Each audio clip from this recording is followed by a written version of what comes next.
Hi అండి, నేను మీ రాజేష్. ఒక బ్యూటిఫుల్ లవ్ స్టోరీ గురించి ఇప్పుడు తెర వెనక కథలు తెలుసుకోబోతున్నాం. అదే మనందరి ఫేవరెట్ ఫిలిం అందాల రాక్షసి. ఆ సినిమా దర్శకుడు హను రావుపూడి గారు మనతో ఉన్నారు. అందాల రాక్షసి బిహైండ్ స్టోరీస్ అన్ని ఇప్పుడు ఆయన ద్వారా తెలుసుకుందాం పదండి. హను గారు నమస్కారం. నమస్తే. సీతారామం తర్వాత మళ్ళీ మనం అందాల రాక్షసి అనుకున్న చాలా రోజులుగా చేద్దామని ఫైనల్గా ఈ రోజు కుదిరింది. 2 years. ఆల్మోస్ట్ 10 yearsకి కూడా అనుకున్నాం మనం ఆ యానివర్సరీకి, బట్ ఫైనల్గా ఇప్పుడు కుదిరింది. అందాల రాక్షసి కంటే ముందు మీ ప్రస్థానం సినిమా వైపుకి ఎలా జరిగింది? అసలు ఇది ఫస్ట్ సినిమా కాబట్టి మీ ప్రాంతం కానీ మీరు ఎక్కడి నుంచి వచ్చారు అదంతా కొంచెం చెప్పండి. పుట్టింది సత్తుపల్లి, పెరిగిందంతా కొత్తగూడెం. అక్కడ చదువుకున్నాను డిగ్రీ వరకు. దాని తర్వాత పీజీ చేయడానికి హైదరాబాద్ వచ్చాను. ఓకే. ఒక సెమిస్టర్ అయిపోగానే, అంటే నాకు చిన్నప్పటి నుంచి ఉద్యోగం చేయడం ఇంట్రెస్ట్ లేదు. సో బేసిక్గా బిలో మిడిల్ క్లాస్ ఫ్యామిలీ. ఇప్పుడు ఆల్రెడీ సెమిస్టర్కి కొంత కడతా, మళ్ళీ మా అమ్మని ఇబ్బంది పెడతా ఎందుకని చెప్పి సెకండ్ సెమిస్టర్ నుంచి డిస్కంటిన్యూ చేసి సినిమాల సైడ్ వచ్చాను. అంటే చిన్నప్పటి నుంచి రైటింగ్ అలవాటు. షార్ట్ స్టోరీస్, పోయిటరీ ఇలా రాస్తా అంటే బుక్స్ చదవడం, రాయడం చదవడమే చిన్నప్పటి నుంచి ఉంది. మోరోవర్ పోయిటరీ రాయటం, షార్ట్ స్టోరీస్ ఇలా రాసేవాడిని చిన్నప్పటి నుంచి. బట్ అది ఇండస్ట్రీ సైడ్ డ్రైవ్ అవుతుంది అన్నది ఏం కాదు, ఊరికే రాసేవాడిని అలాగా. తర్వాత డిగ్రీ అయిపోయే టైంకి ఇంకా నాకు టెన్షన్ స్టార్ట్ అయింది. అంటే దాని తర్వాత నెక్స్ట్ వెళ్ళేదంతా కూడా కెరీర్ ఓరియంటెడ్ ఉంటాయి. సో నేను ఉద్యోగం చేయలేను, ఏం చేద్దాం అంటే చిన్నప్పుడు ఉన్న హాబీ ఏదైతే ఉందో అది ఒక పాత్ చూపించింది. దానికి కారణం మోరోవర్ ఉపేంద్ర సినిమా అని చెప్పచ్చు. ఉపేంద్ర సినిమా అప్పుడు నేను ఫైనల్ ఇయర్లో ఉన్నప్పుడు రిలీజ్ అయింది. ఓకే. ఆ సినిమా చూసినప్పుడు అదేదో నాకు ఒక జోల్ట్ లాగా అనిపించింది. అంటే అసలు అప్పటిదాకా ఉన్న సినిమా ఒకలాగా అది ఒకలాగా. సో దాని తర్వాత ఓకే ఇది కెరీర్ ఆప్షన్ అవ్వచ్చేమో అని ఒక 1 week ఒక చిన్న మదనం జరిగింది. దాని తర్వాత then I decide okay I try my luck. So మీ సినిమా ప్రస్థానానికి బీజం పడింది ఉపేంద్ర సినిమా నుంచి? ఉపేంద్ర అని చెప్పి అసలు సినిమా మీద ఇంట్రెస్ట్ జనరేట్ చేసింది స్వాతి కిరణం. ఓకే. సో నేను నా first movie theatre experience Swathi కిరణం. సో ఆ సినిమా చూసిన తర్వాత నాకు ఎందుకు ఫస్ట్ టైం ఆ క్రాఫ్ట్ ఏంటో నాకు తెలియదు, కానీ మొత్తానికి అసలు షేక్ అయిపోయింది ఆ ఫిల్మ్ చూసిన తర్వాత. అంటే ఆ మేకర్ ఎవరు, సినిమా డైరెక్టర్ ఎవరు, సినిమా వెనకాల ఏముంటుంది, ఇప్పటిదాకా ఏంటి యాక్టర్స్ ఫోర్ ఫ్రంటల్ కదా ఇప్పుడు సినిమాకి. ఎవరు అంటే విశ్వనాథ్ గారు అన్నప్పుడు మా ఇంటి పక్కనే సంతోష్ వీడియో లైబ్రరీ అని వాళ్ళు ఉండేవాళ్ళు. సో వాళ్ళ షాప్కి వెళ్ళి వాళ్ళు వీసీపీలును క్యాసెట్స్ రెంట్కి ఇచ్చేవాళ్ళు. ఆ తర్వాత డైరెక్టర్ సినిమాలన్నీ తెచ్చుకొని చూసాను. దాంట్లో అలా చూసిన సినిమా శంకరాభరణం. అంటే అవన్నీ ఓన్లీ వ్యూయింగ్ చాయిసెస్. అంటే ప్రేక్షకుడిగా నాకు విపరీతంగా నచ్చిన సినిమాలు అవి. ఆ టైంలో అవేం పెద్ద కెరియర్ సైడ్ ఇది అవుతుందని నేను అనుకోలేదు. బట్ ఒక టేస్ట్ బిల్డ్ అవ్వడానికి మాత్రం చాలా ఉపయోగపడింది. లక్కీగా అదే మంత్ నేను రోజా కూడా చూసినట్టున్నాను. రోజా నెక్స్ట్ హార్డ్ హిట్టింగ్ ఫిల్మ్ నాకు. సో దెన్ మణిరత్నం గారి సినిమాలన్నీ చూడడం మొదలెట్టాను. అలా ఇద్దరు డైరెక్టర్లు నా ఫేవరెట్ డైరెక్టర్స్ ఆ టైంలో. ఓకే. అలా వ్యూయింగ్ ఎక్స్పీరియన్స్ నుంచి స్ట్రైట్ ఉపేంద్ర ల్యాండింగ్ దగ్గర ఉపేంద్ర సినిమానే అనేది. ఉపేంద్ర గారు నా one of my favourite director ఆయన ఉపేంద్ర గారు. ఆ సినిమా నన్ను సినిమా సైడ్ తీసుకొచ్చిందని చెప్పొచ్చు. దాని తర్వాత ఫస్ట్ సెమిస్టర్ అయిపోయింది. దాని తర్వాత నేను ఏలేటి చంద్రశేఖర్ గారు అప్పుడు అమృతం సీరియల్ చేస్తున్నాను. అక్కడ కలిసాను ఆయన్ని. సో ఆయన ఒక 1 week కొంచెం తరువుగా మ్యారథాన్ లాగా ఇంటర్వ్యూస్ తీసుకున్నారు నాకు. అంటే బాగా చదివేవాడు నేను. ఎందుకంటే కెరీర్ ఆప్షన్ ఎందుకు ఇటు వస్తున్నావు అనే దానికి అనవసరంగా పాడవుతుంది కెరీర్ అని. సో బట్ ఫైనల్గా కన్విన్స్ చేయగలిగాను ఆయన్ని. ఆయన దగ్గర అలా అయితే సినిమాకి జాయిన్ అయ్యాను. అయితే నుంచి ఆయన దగ్గర ఎన్ని సినిమాలు చేశారన్నా? నేను ఆయన ఒక్కడి దగ్గరే చేశానండి, ఏలేటి చంద్రశేఖర్ గారు. ఓకే. అయితే నుంచి ప్రయాణం వరకు చేశాను. 4 films. అయితే అనుకోకుండా ఒకరోజు, సాహసం. అందాల రాక్షసి కంటే ముందు మీరు ఒక షార్ట్ ఫిల్మ్ చేశారు. అవును. ఒక పాపతో. చాలా అంటే ఆ టైంలో అది మంచి అప్రిషియేషన్ వచ్చిన షార్ట్ ఫిల్మ్. సో ఆ షార్ట్ ఫిల్మ్ కానీ అది ఎప్పుడన్నా 2005 to 2007 బిట్వీన్ ఒక్కడున్నాడు టైంలో చేశాను. అనుకోకుండా ఒక రోజుకి ఒక్కడున్నాడుకి మధ్యలో ఓకే. న్యూస్ పేపర్లో ఒక ఆర్టికల్ చదివాను. ఒక చిన్న పిల్లని గాంధీ హాస్పిటల్ దగ్గర అనుకుంటా బుషెస్లో దొరికింది చిన్న పాప, పుట్టిన బేబీ ఆడపిల్ల. మొత్తం చీమలు పట్టేసి ఉంటే తర్వాత ఎవరో రెస్క్యూ చేశారు. ఆ న్యూస్ వచ్చింది దాంట్లో. సో అది నాకు అసలు 1 week చాలా హాంటింగ్ అనిపించింది. సో దాని నుంచి జనరేట్ అయింది ఐఎమ్ ఫేమస్ స్టోరీ. ఎందుకు తీద్దాము షార్ట్ స్టోరీ అని అనిపించింది. అప్పటికి ఈ డిజిటల్ టెక్నాలజీలు ఇవన్నీ కూడా అంత లేదు. అప్పుడు నేను దాన్ని ఫిల్మ్ మీదే షూట్ చేశాను. Super 16లో. It was very expensive short film those days. So దానికి చాలామంది హెల్ప్ చేశారు. అంటే సెంథిల్ నెగిటివ్ ఫ్రీగా ఇప్పించాడు కోడాక్ నుంచి. మన సినిమాటోగ్రఫర్ సెంథిల్ ఉన్నారు కదా ఆయన.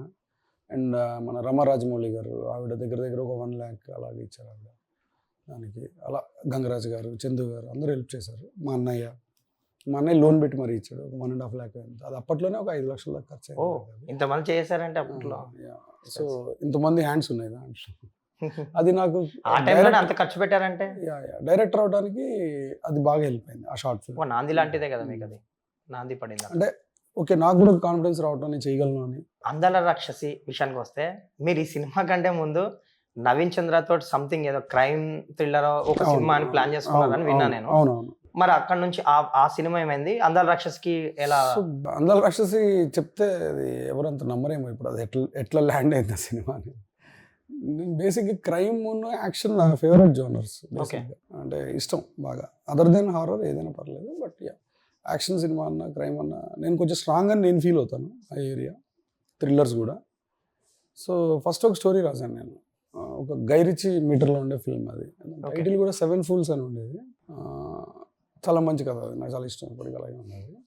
సో అది చేద్దామని బయలుదేరాం. ఎవరు, సుధీర్ అని నా ఫ్రెండ్, నేను. సో అది స్టార్ట్ చేసాం ఫస్ట్. సో బేసిక్గా అది కథ అంతా అయిపోయి రాయటం అయిపోయి చేసేసరికల్లా అది కొంచెం బడ్జెట్ ఓవర్ షూట్ అవుతుంది. ఓహో, ఓకే. అది అంటే దాన్ని అంతకుమించి కింద తీస్తే సినిమా వర్కౌట్ అవుతుంది. సో అంటే అప్పట్లోనే అది ఒక 4-5 అవుతుంది అనిపించింది. 4-5 crores అవుతుంది తీయాలంటే అని. ఆ టైంలో అంత బడ్జెట్ అంటే ప్రొడ్యూసర్స్ ఎవరు కొత్త సినిమా, కొత్త డైరెక్టర్, కొత్త యాక్టర్ల మీద అంత ఇన్వెస్ట్ చేయడం ఆ టైంలో అంత వైజ్ డెసిషన్ కూడా కాదు యాక్చువల్లీ. అప్పట్లో మార్కెట్స్ ఇలా లేవు. డెఫినెట్గా అది ఆ ప్రపోజలే రిజెక్ట్ చేసే ప్రపోజల్ ఫస్ట్. బేసిక్గా కలేజా అదైతే గుర్తుంది. సినిమా అయితే కలేజా సెకండ్ టైం అది యాక్చువల్లీ. చూడడానికి వెళ్ళాం ఇక్కడ RTCX రోడ్లో.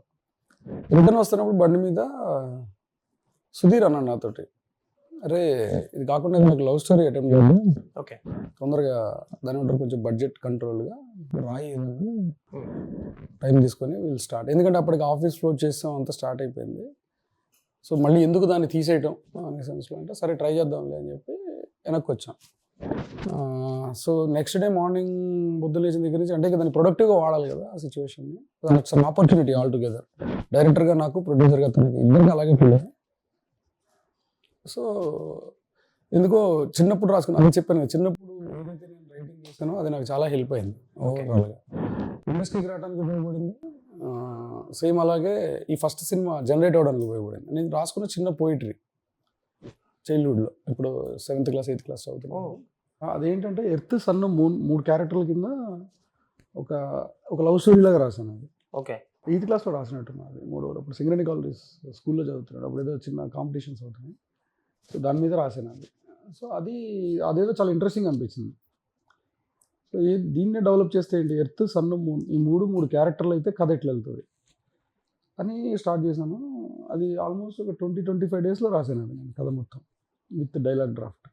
ఓకే, వెరీ ఇదిగా రాసింది అది. సో దాని తర్వాత ఇమీడియట్గా కాస్టింగ్కి వెళ్ళటం చేయడం జరిగింది. సో అప్పటికే నవీన్ చంద్ర గారు ఉన్నట్టున్నారు కదా? ఉన్నాడు. Naveen as it is continue so అవుతున్నాడు. రాహుల్ గారు కానీ లావణ్య గారు కానీ వీళ్ళిద్దరు ఎలా వచ్చారు? రాహుల్ మన భూపాల్ ఉన్నాడు కదా, లక్ష్మీ భూపాల్. ఈవెన్ నవీన్ నాకు పరిచయం చేసింది కూడా లక్ష్మీ భూపాలే. ఓ అవునా, ఓకే. ఇది good friend. So Lavanya Tripathi ఎలా అంటే, మేము బాంబే వెళ్ళాం ఆడిషన్స్ కోసం. సో అక్కడ ఒక 2-3 ప్రొఫైల్స్ చూసిన తర్వాత ఈ అమ్మాయి వచ్చింది కరెక్ట్గా. చూడగానే నేను ఫిక్స్ అయిపోయాను ఈ అమ్మాయి అని. కరెక్ట్ స్కిన్ టోను, ఐజ్ అవన్నీ కూడా చాలా నార్మల్ గర్ల్ నెక్స్ట్ డోర్ లాగా ఉండింది అమ్మాయి. టక్కని కనిపించేసింది ఈ అమ్మాయి మిథున అని. సో నేను అప్పుడు ఆడిషన్ కూడా ఏం చేయలే. సో అమ్మాయికి చెప్పి ఓకే మీరు చేస్తున్నారండి, అమ్మాయి నమ్మట్లేదు, జోక్ ఎవరో వచ్చారు హైదరాబాద్ నుంచి ఏదో చెప్తున్నారులే అనుకుని వెళ్ళిపోయినట్టుంది. సో ఒక 1 month తర్వాత అమ్మాయికి అది చాలా రియల్ అని తనకు అర్థమైంది. సో అలా తను వచ్చింది. రాహుల్ది భూపాల్ అదే చెప్పారు ఆడిషన్ కానీ అదేమన్నా? లేదు, ఆడిషన్స్ ఎప్పుడు చేయాలి. అవునా? నేను ఎవరికి చేయను జనరల్గా ఆడిషన్స్. ఒక అరగంట మాట్లాడితే వచ్చే కాన్ఫిడెన్స్ అంతే. నాకు తెలిసింది ఏంటంటే రాహుల్ని సెలెక్ట్ చేశారని ఫోన్ చేశారంట. చెన్నైలో ఉన్నాడు తను. ఫోన్ చేసి మీరు ఈ రోల్కి ఫిట్ అయ్యారు, సెలెక్ట్ చేసామన్నారంట, రమ్మన్నారంట. లైక్ రిహార్సల్స్ ఏదో ఐ థింక్ వచ్చి కూర్చున్నప్పుడు మీరు ఫస్ట్ రిహార్సల్స్ కన్నా ముందు ఓ దమ్మేద్దాం పద అన్నారంట. తను సడన్గా లేదు సార్ నాకు స్మోకింగ్ అలవాట్లేదంటే మీరు ఒక్కసారిగా షాక్ అయ్యారంట. ఎందుకంటే మీరు రాసుకున్న క్యారెక్టర్ కానీ ఆ క్యారెక్టర్ కానీ బిహేవియర్స్ కానీ ఎక్స్ప్రెషన్స్ కానీ స్మోక్ చేసే స్టైల్లో కారణం ఏంటంటే హౌ హీ స్మోక్స్ చూద్దామని. అంటే అది ఒకలాగా తాగాలి సిగరెట్, ఎందుకంటే కంటిన్యూస్గా ఉంటుంది సినిమాలో అదొక బిహేవియర్ బేసిక్గా. సో ఎలా తాగుతాడు ఎలా పట్టుకుంటాడు సిగరెట్ చూద్దాం అనుకున్నాను. బట్ మనకి అసలు స్మోకింగ్ అలవాట్లేదు ఆ టైం. సో తను బట్ ఈజ్ ఫ్యాంటాస్టిక్. నాకు తను ఫస్ట్ తన వాయిస్ విపరీతంగా నచ్చింది. సో మంచి యాక్టర్, చాలా మంచి actor, very dedicated person. So ఒక గంట మాట్లాడిన తర్వాత then I fell like okay. So మీరు అప్పుడు మీరు సడన్ గా అయితే నీకు రిహార్సల్స్ కాదు ఫస్ట్ స్మోక్ చేయడం నేర్పించాలి రా అన్నారంట. సో అక్కడ నుంచి అదే ఇంకా లైక్ అలా ఒక సినిమాకి ఒక క్యారెక్టర్ కి మీరు ఇప్పుడు అన్నట్టు తను చెప్పినట్టు నేను అడిగినట్టు అంటే ఒక స్మోకింగ్ ఎక్స్ప్రెషన్స్ కానీ లేదంటే వాళ్ళ ఎక్స్ప్రెషన్స్ కానీ బిహేవియర్స్ కానీ ఇవి క్యారెక్టర్స్ కి బ్లెండ్ చేయాలి ఇవే నాకు మెయిన్ అనేది ఎలా అన్న అసలు మీకు ఎలా కుదిరింది అది స్టార్ట్ ఫస్ట్ సినిమా కదా ఇది? అవును. ఇప్పుడు ఆ సినిమా నేను చెప్పినట్టు యాజ్ ఇట్ ఈస్ మీరు ఇప్పుడు రీవిజిట్ చేసినా కానీ మీకు నేను చెప్పిన డీటెయిల్స్ అని కనిపిస్తాయి. అదే అంటున్నా ఏంటంటే earth sun moon love story అన్న. So Gautham is a moon character, అవును. Surya is sun character, Mithuna is what you call earth. వీళ్ళిద్దరిని కనెక్ట్ చేసేది ఓవరాల్. సో చూస్తే ఇద్దరికి చాలా దగ్గర బిహేవియర్స్ ఉంటాయి. తిన పార్శ్వం వేరే, తిన పార్శ్వం వేరేలా ఉంటుంది. ఓకే. అంటే ఇప్పుడు దాంట్లో డైలాగ్స్లో కూడా చాలా డిఫైన్ చేసిన డైలాగ్స్ ఉంటాయి. ఇప్పుడు సూర్యని అడిగితే ఎంతలా ప్రేమిస్తున్నావో చెప్పు అని మిథున అడిగితే దాంట్లో సూర్య ఏం చెప్తాడంటే చూపించలేని అంటాడు. అవును. ఎందుకంటే నా ప్రేమను చాపలా పరిస్థితి భూమి బద్దలైపోద్ది, నీళ్ళలో కలిపితే సముద్రాలు ఇంకిపోతాయి, గాలిలో నింపితే ఈ విశ్వం బద్దలైపోద్ది, శివుడు విషయాన్ని దాచినట్టు ఇక్కడ మాత్రమే దాచగలను అంటాడు. నేను చూపించలేను అంటాడు తను. అంటే ఇప్పుడు అదే రాహుల్ని అడిగితే గౌతమ్ సైడ్కి వస్తే ఇంత ప్రేమని ఇంత చిన్న గుండెలో ఎలా దాచగలను, విశ్వమంతా ఉన్న ప్రేమ ఇరుకు ఎదలో దాచగలను అనేది కౌంటర్ కాయిన్. ఓకే. తింది ఇటు నుంచి బయటికి వెళ్తుంది, తను అటు నుంచి ఇటు వస్తుంది, రెండు సేమ్. ఇద్దరు చాలా దగ్గరగా ఉంటారు. కానీ గౌతమ్ అనేవాడు బీభత్సమైన, అంటే ప్రతి ఒక్కళ్ళు అడ్మైర్ చేసే క్యారెక్టర్. అలాంటి వాళ్ళు చాలా అరుదుగా ఉంటారు. ఈ సూర్య క్యారెక్టర్కి సంబంధించిన డీటెయిల్స్ ఏంటన్నా మీరు అనుకున్నవి? నేను బేసిక్ ఏమనుకున్నానంటే ఇప్పుడు దేవదాస్ క్యారెక్టర్ ఉంది, ఒక భయంకరమైన ఒక లవ్ ఫెయిల్యూర్ సిచ్యువేషన్లో ఉన్నాడు తను. తర్వాత తను తాగటం ఇవన్నీ అవుతాయి. నాకు ఫస్ట్ ఇన్స్టలేషన్ చేసే యాక్టర్ అయితే ఎలా ఉంటుంది, క్యారెక్టరైజేషన్లో తను ఇన్స్టలేషన్ ఆర్టిస్ట్. అంటే స్క్రాప్ని లైఫ్ తీసుకొచ్చేవాడు, స్క్రాప్కి బేసిక్గా. తను అన్నీ కూడా ఏంటంటే మెటల్ పనికిరాని మనం వదిలేసిన సామాన్లు వీటన్నిటితో తను ఆబ్జెక్ట్స్ తయారు చేస్తాడు ఓవరాల్. అలా తను తాగేసి వదిలేసిన బాటిల్స్ తోటి తను కట్టిన గుడి అమ్మాయిది బేసిక్గా. ఇప్పుడు దేవదాస్ ఇప్పుడు ఒక డ్రింకర్, ఒక లవ్లో ఫెయిల్ అయినాడు, డ్రింకర్ అయినాడు, వాడు ఒక ఆర్టిస్ట్ అయితే వాడికి ఇలాంటి ఒకటి ఇది ఉంటే వాడు అలాంటిది ఒకటి కడతాడు. వాడు అది కట్టాలి అంటే వాడికి ఒక క్యారెక్టర్ కావాలి కదా, వాడికి ఒక బ్యాకింగ్ కావాలి. అందుకు ఇన్స్టలేషన్ ఆర్టిస్ట్ అయ్యాడు వాడు. ఇప్పుడు ఆ బాటిల్స్తో అది ఏదైతే ఉందో మీరు షూట్ చేయాలి, రామకృష్ణ గారు మౌనిక గారు అది డిజైన్ చేసి పెట్టేశారు, అంతా రెడీ టు షూట్. ఆల్మోస్ట్ ఏదో ఫినిషింగ్ టచ్ ఏదో చేస్తుంటే అది మొత్తం పడిపోయింది. సో ఆ టైంలో ఏంటన్నా అంటే మళ్ళీ 5 days తీసుకొని ఏదో రీబిల్డ్ చేయడం సంథింగ్ ఏదో జరిగిందని ఏంటి అసలు? అది అంటే మొత్తం అయిపోయిన తర్వాత కాదు, చేస్తుంటేనే లాస్ట్ ఫేజ్లో పడిపోయింది. ఓహో, ఓకే. ఫినిషింగ్ స్టేజ్లో. అంటే దానికి ఇవ్వాల్సిన ప్రొటెక్షన్ దగ్గర ఎక్కడో ఏదో చిన్న మిస్ఫైర్ అయినట్టుంది, పడిపోయింది. ఆబ్వియస్లీ ఇప్పుడు ఒకటి చేస్తున్నప్పుడు ఏదో ఒకటి జరుగుతాయి, అలా అది పడిపోయింది. అక్కడ సాయి గారిని అప్రిషియేట్ చేయాలి, ఎందుకంటే చాలా ఎఫర్ట్స్ అది. పడిపోయిన తర్వాత ఆయన చాలా ఓకే ఏమైంది పడింది అంతే కదా మళ్ళీ చేద్దాం అని చెప్పి మళ్ళీ మొదలు పెట్టారు. అంటే మీకు టెన్షన్ గానే ఆయన కూల్ గా తీసుకున్నాడు. ఆయన ఇచ్చిన కరేజ్ బేసిక్గా. ఓకే. సాయి కురపాటి మీకేమనిపించింది అసలు? అంటే ఇప్పుడు షూట్ అది ఏదో ఇంపార్టెంట్ సీన్ ప్లాన్ చేసుకొని ఉంటారు, క్లైమాక్స్ అక్కడే ఉంది, అది ఇంపార్టెంట్ కదా ఇంటర్వ్యూ. మరి మీకేమనిపించింది సడన్ గా? అంతే కదా, అంటే ఇప్పుడు పడిపోయిందంటే ఏం చేస్తాం దానికి, ఇక అది సడన్ షాక్. అది ఇప్పుడు దానికి బాధపడ్డా ఉపయోగం లేదు, ఇంకా మళ్ళీ అర్థం ఒకటే దానికి దారి. సో ఆ సొల్యూషన్ ఆయన ఇచ్చేసిన తర్వాత ఇంకా టెన్షన్ లేదు. అంతవరకు ఆయన అనేదాకా కొంచెం టెన్షన్ పడ్డాను నేను. ఈ ఫస్ట్ డే షూట్ ఎక్స్పీరియన్స్ చెప్పండి అన్న, మీ ఫస్ట్ సినిమా కదా అందుకని అడుగుతున్నా స్పెషల్గా. ఫస్ట్ డే ఎక్కడ షూట్ చేశారు? ఫస్ట్ మేము షూట్ చేసింది అందాల రాక్షసి ముసారాంబాగ్లో షూట్ చేసాం, మిథున హౌస్. ఓకే. ఫస్ట్ స్కెడ్యూల్ మొత్తం కూడా అక్కడే చేసాం. ఎందుకంటే అది ఎప్పుడు లేదు. ఓకే. ఇప్పుడు కాదు, నాకు ఎప్పుడు కాన్ఫిడెంట్. అంటే ఫస్ట్ సినిమా కాబట్టి స్పెషల్గా అడుగుతుంది. మీకు అన్ని సినిమాలు నాకు తెలుసు. అది లేదు ఎందుకో మరి దేవుడి దయవల్ల లేదు. చందు గారి శిష్యరికం వల్ల, చందు గారి దగ్గర నేను చేసిన శిష్యరికం వల్ల, ఆయన ఇది వల్ల కాన్ఫిడెన్స్ అయితే ఎప్పుడు ఉంది. హీరోయిన్స్ అందు అనురాగపూడి హీరోయిన్స్ వేరే అని చాలా స్ట్రాంగ్ విమెన్ ఉంటారు. ఆ డైలాగ్ డెలివరీ కానీ, ఆ మాట్లాడే విధానం, బిహేవియర్ చాలా స్పెషల్గా ఉంటాయి మీరు డిజైన్ చేసిన హీరోయిన్స్. సో అక్కడ నుంచి స్టార్ట్ అయింది కాబట్టి సో బీజం పడింది మీ హీరోయిన్స్కి, ఒక మార్క్ పడింది మిథున క్యారెక్టర్ నుంచి. అంటే ఇంప్రెస్ అయిపోయారు సినిమా చూసాక ఆడియన్స్ అందరూ, ఆ క్యారెక్టర్తో లవ్లో పడిపోయారు ఆ అమ్మాయితో, మిథునతో. మిథున క్యారెక్టర్ డిజైనింగ్కి దాని గురించి చెప్పండి. ఇప్పటికీ ఎప్పటికీ నాకు ఆల్ టైమ్ ఫేవరెట్ క్యారెక్టరైజేషన్ ఏదో ఉందంటే మిస్సమ్మలో సావిత్రి గారిది. నేను ఎన్నిసార్లు చూసినా నాకే తెలియదు ఆ సినిమా. నేను సంహౌ రైటింగ్ స్టైల్లోనే నేను సావిత్రి గారిని మైండ్లో పెట్టుకుని రాసాను. ఇది అందాల రాక్షసులో మిథున. అండ్ దాని తర్వాత నాకు విపరీతంగా నచ్చిన క్యారెక్టరేషన్ మౌన్ రాగంలో రేవతి గారిది. ఓకే. అంటే కొంచెం స్ట్రెంత్ కనిపిస్తుంది. నెక్స్ట్ గీతాంజలిలో గిరిజ గారిది. సో సమ్వేర్ ఓకే ఇది నా లైకింగ్ ప్యాటర్న్ అని చెప్పి నాకు అర్థమైంది. ఓకే. అంటే ఇప్పుడు మన మైండ్లో మనకి నచ్చే ఒక ఆహార్యం ఉంటుంది. ఇప్పుడు ఒక ప్లేస్కి వెళ్తే ఒక ప్లేస్ అని ఇప్పుడు తిరుపతి అనగానే మీకు వెంకటేశ్వర స్వామి గుర్తు రావచ్చు, కొంతమందికి ఇంకొకటి గుర్తు రావచ్చు. ఇప్పుడు గోవా అనగానే ఒకటి గుర్తొస్తుంది, బీచ్ గుర్తొస్తుంది ఒకరికి. నాకు గోవా అనగానే నేను స్టే చేసిన ఒక పాత ఇల్లు ఉంటుంది ఒకటి నేను వెళ్ళినప్పుడు. దాని ముందర ఒక కొబ్బరి చెట్టు, దాని మీద ఒక చిన్న గూడు ఉండేది, నాకు అది గుర్తొస్తుంది గోవా అనగానే. అట్లా ఒక్కొక్కళ్ళకి ఒక్కొక్క ఇది ఉంటుంది. నాకు ఒక ఐడియల్గా ఒక ఆహార్యం గుర్తొచ్చేది ఇలాంటి ఒక పర్సనాలిటీ అయితే నేను అడ్మైర్ చేస్తాను. ఓకే. సో అది ఉండటం వల్ల ఆ క్వాలిటీ దాంట్లోకి అలా ఫ్లో అయిపోయింది. అండ్ ఇంకోటి స్ట్రెంగ్త్ ఆఫ్ హ్యూమన్ క్యారెక్టర్ అనేది చాలా ఇంపార్టెంట్ ఒక లవ్ స్టోరీకి. అమ్మాయి క్యారెక్టర్లో స్ట్రెంగ్త్ లేదంటే అసలు ఆ స్టోరీకి వాల్యూ ఉండదు. ఇంకా మీ సినిమాలో మైథాలజికల్ టచ్ కనిపిస్తుంది ఎక్కడొకక్కడ. ఈ సినిమాలో కూడా ఉంటుంది అది, రాముడు అయోధ్యలో లేటరా అని సంథింగ్ లైన్ కూడా ఉంటుంది. ఏంటి అది కనెక్షన్, మైథాలజికల్ టచ్? అంటే నేను బేసిక్గా ఐ ట్రై ఆల్వేస్ ఎప్పుడున్నా నేను, ఎందుకంటే సినిమాకున్న నాకు ఇష్టం బాగా పర్టికులర్లీ శ్రీరాముడి పర్సనాలిటీ అన్న, కృష్ణుడి ఆరా అన్న, ఇవన్నీ నాకు చాలా ఇష్టమైనవి. బేసిక్గా నేను I try to bring somewhere, అది పాటలోనో మాటలోనో ఓకే లేకపోతే క్యారెక్టర్ ఆర్క్లోనో ఎక్కడో ఒకటి తేడాన్ని డెఫినెట్గా ట్రై చేస్తాను. అది 100 that I feel like that's my signature. నాకు ఇష్టం బేసిక్గా, నా పర్సనల్ చాయిస్ అది ఆల్టుగెదర్.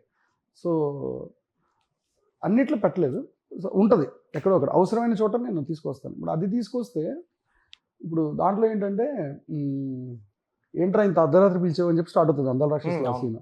ఒకడిని చంపాలరా అంటాడు. అంటే ఒక సెకండ్లో తను ఎవరిని అని అడుగుతాడు. ఇదేంట్రా ఇలా అడగగానే అలా నువ్వు ఎవరిని అడిగేస్తున్నావు 3 నిమిషాలు, నాకు ఈ డెసిషన్ తీసుకోవడానికి ఒక 3 రోజులు పట్టింది అని అడుగుతాడు ఫస్ట్. అంటే చంపడం అంత తేలిక అని అడుగుతాడు ఎవరు ఫాదర్ గారు. అంటే తినేం బ్యాడ్ ఫీలో కాదు, బట్ కొడుకు కోసం ఇంతకు మించి వేరే దారి లేదేమో. సూర్య చచ్చిపోయాడు అనుకున్నాడు, బతికున్నాడు అని తెలిసిన తర్వాత ఓవరాల్ వాళ్ళ కొడుకు లైఫ్లో డిస్టర్బెన్స్ వచ్చింది. సో ఇప్పుడు ఒకటే సొల్యూషన్ ఉంది ఏంటంటే సూర్యని ఎరేజ్ చేసేయాలి స్టోరీ వరల్డ్ నుంచి. ఓకే అన్న డెసిషన్ తీసుకున్నాడు. తీసుకున్న తర్వాత వాళ్ళ ఫ్రెండ్ ఒకరిని పిలిచాడు. పిలిస్తే ఆ నైట్ ఆ డిస్కషన్లో సెల్లార్లో జరుగుతుంది. సో ఏంట్రా నాకు 3 రోజులు పట్టింది నిర్ణయం తీసుకోవడానికి, నువ్వేంటి విన్నా 1 నిమిషంలోనే చంపేద్దాం అన్నా అంత తేలిక అని అడుగుతాడు. అంటే అప్పుడు తను ఏమంటాడు, చెట్టు చాటు నుంచి వాలిని చంపిన రాముడు నరకానికి వెళ్ళినట్టు నేను ఎక్కడ వినలేదు అంటాడు. అవును, అంటే తప్పు లేదు అని చెప్తున్నాడు తను. ఓకే, ఎవరు అవతలాడు. అంటే మరి చచ్చేవాడే రాముడు అయితే, అంటే ఆడు అంత మంచివాడే, ఐ నో దట్. అవును. అంటే ఇప్పుడు సూర్యాన్ని కూడా శ్రీరాముడితోటే పోలుస్తున్నాడు తను. అంటే ఈజ్ గుడ్, ఈక్వల్లీ గుడ్ అని. ఓకే, అప్పుడేం చెప్తావు? ఇప్పుడు తిరిగి ఏం కావాలంటే ఒక సమర్థన కావాలి తిని చేసే పనికి. తిని తప్పు చేస్తాడని తినికి తెలుసు, కానీ అవతలోళ్ళు పర్లేదురా చెయ్యి, ఇది తప్పదులే, నీకు వేరే దారి లేదని అవతలోడు అనాలి. అంటే తన కాన్షియస్ కొడుతుంది. అప్పుడు తన అవతారం చాలించే టైం వచ్చింది అన్నాడు. ఓకే, అంటే అలా వెళ్తుంది అది మొత్తం కాన్వర్సేషన్, అలా స్టార్ట్ అవుతుంది. అదే అంటే అందుకే టచ్ ఉంటుంది. తన సమర్థన అంటే తను ఇప్పుడు మనం ఒక తప్పు మన కాన్షియస్ కొడతా ఉంటుంది, అరే ఇది తప్పు ఇది తప్పు ఇది తప్పు అని. కానీ అది చెయ్యక తప్పట్లేదు అనుకో, ఆ టైంలో ఎవరైనా వచ్చి పర్లేదు లేరా నీకు వేరే దారి లేదు కదా అంటే మనకి కొంచెం దాని నుంచి బయటకు వచ్చి చేయగలుగుతాడు అవతలాడు. తను కూడా ఎత్తుక్కుంటాడు, ఆ టైంలో వేరే దారి లేదు తనకి. సో అలా ఆ సపోర్ట్ సిస్టమ్ కోసం అక్కడ కాన్వర్సేషన్. అందాల రాక్షసి విషయానికి వస్తే డైలాగ్స్ చాలా ఇంపాక్ట్ క్రియేట్ చేస్తాయి. అంటే మీరు అన్నట్టు పోయిటిక్ టచ్ ఉంటుంది, సంథింగ్ చాలా పవర్ఫుల్ డైలాగ్స్ ఉంటాయి కొన్ని. గౌతమ్ చెప్తాడు, రాళ్ళను పూజించే దేశంలో రాత్రిని ప్రేమించడం తప్పేం కాదని. సో అలాంటి మంచి లైన్స్ కుదిరాయి. అంటే ఈ డైలాగ్స్ కానీ క్యారెక్టర్స్ చెప్పే విధానం కానీ సంథింగ్ అదంతా బాగా కుదిరింది. అంటే డైలాగ్స్ విషయంకి వస్తే ఇలాంటి డైలాగ్స్ గట్రా చాలా రాశారు మీరు. అంటే నాకు చెప్పాను కదా చిన్నప్పటి నుంచి కొంచెం రైటింగ్ దాంట్లో రీడింగ్ ఇవన్నీ చాలా ఎక్కువ ఉండేది. అంటే ఆ సినిమా కూడా మీరు చూస్తే చాలా అబ్స్ట్రాక్ట్ ఫిల్మ్ బేసిక్గా, చాలా అబ్స్ట్రాక్ట్నెస్ ఉంటుంది సినిమాలో. డైలాగ్స్ కూడా భయంకరమైన స్ట్రెంగ్త్ ఉంటుంది. ఇప్పుడు అది ఒక చిన్న లైనే కావచ్చు కానీ చాలా ఇంపాక్ట్ చేసిన.